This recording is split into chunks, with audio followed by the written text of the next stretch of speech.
Kirsten here, teaching you how to unfold and fold a cane. So the first thing you want to do is you want to find this elastic string, and there should be a loop kind of going around the cane. You want to lift that up, kind of feels like it's going to stretch. Let that just go away. Then you want to find the grip of the cane, okay? So you want to feel for the grip. And then once you find it, you want to hold it with one hand, and you want to get your other hand out of the way, and you're literally just going to let it all fall to the ground and click. You don't want to have your hands all over it. These little things right here, you can get your finger caught in it and it could hurt. Okay, so I'm just going to find the grip, let it fall to the ground, kind of shake it out a little if you have to, and now your cane is all out. Now to fold it back up, all you're going to do, you're going to find the joints. Some canes have 3, 4, 5 joints. The taller the cane is, the more likely it is to have more. You can either start at the bottom or the top. Find the joints that go apart and fold. Joint, fold, joint, fold. And then that elastic string that we started with, we're going to go ahead and wrap it down and pull the little part where you might be able to feel that loop.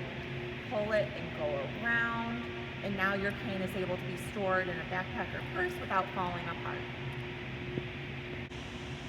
Hi there everybody, it's Mr. Pat. We're going to go over the proper way to grip your cane while you're using it. So we have the grip on top, it's rubber, and on one part of the grip there's a flat portion of it. So actually if you come and zoom in, you can notice that one part of this grip, it's not all circular, there's one flat part, and that's where you're going to put your pointer finger down. So you're going to grip your grip as if you're like shaking its hand, and your index finger is going to go down the flat portion of that grip. So this is the proper way to be gripping your cane. Alright, so now that we got the grip down, we need to go over positioning. So that means where we're going to hold our hand while we're using our cane. You want your cane to always be positioned in what we like to call midline. So in the middle of your body, as if your cane was a marker and you're drawing a marker down the middle of your body, that's exactly where you want your cane to be. And you have your proper grip, your cane at your midline, and then you want this arm to be against your body. Kind of imagine you're holding like a wallet or something between your armpit and your body, so that way your cane is always at midline. And that's how we're going to be using it. Now that we got our proper grip and we're holding our cane at midline, we need to talk about how often are we going to sweep the cane and how wide do we sweep the cane. So how often we sweep the cane, we like to sweep the cane once per every step. So every time you move your foot and take a step, you should be sweeping your cane. And now how wide do we want to sweep our cane? We don't want to just go a little bit in front of us, but yet again we don't want to go all the way outside. You want to go about 1 to 2 inches outside of each one of your shoulders or the widest part of your body. Therefore, we know it's going to be coming in our way of travel if we're walking. So you want to do once per step and about 1 to 2 inches outside of our body. Alright, so the very last piece is called staying in step, and it can take kind of the most practice out of all the pieces of a proper cane skill. So we got the correct grip. We're keeping our cane at midline. We're sweeping once per step and we're sweeping outside of each one of our shoulders, but our feet have to alternate with the sweeping of our cane. So to kind of start off, it might be good if you act like you're kind of kicking the cane to the other side, because your cane is always going to be previewing what your next step's going to be. So here's what staying in step looks like. I step with my left foot, the cane sweeps to the right. Step with my right, sweeps to the left, and so on. So it takes a little bit of practice and some getting used to, but once you get it down pat, this is what staying in step with the proper grip, positioning, sweeping right, so once per step, and outside of your shoulders is going to look like.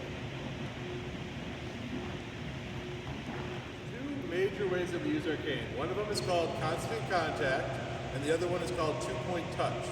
Now, constant contact is used more when we're inside of the building, when the ground is very smooth, just like on this basketball court. Whereas two-point touch is a little bit better when we're outside, when there's raisins in the sidewalks or cracks in the sidewalk and stuff that your cane can get stuck on. So when we're constant contact, it's kind of just like that. The tip of your cane is constantly in contact with the ground. So this is what constant contact would look like. So you're constantly in contact with the ground. Your tip of the cane is not coming off at all. Whereas when we're talking about two-point touch, the tip of the cane is going to come off the ground about 1 to 2 inches as you sweep your cane left and right. So it's going to look more like this.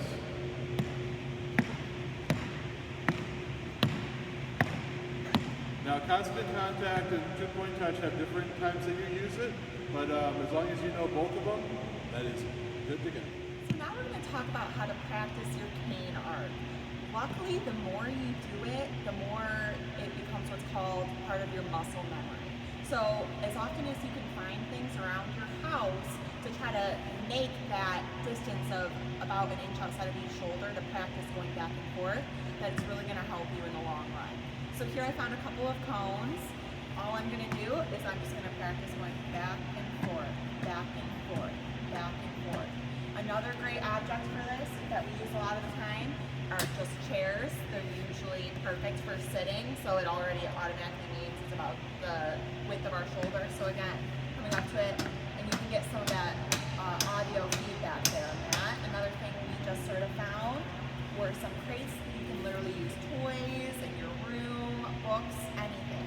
But again, just that back and forth motion. Do this as many times as you can a day, and again, that's going to really build your muscle memory.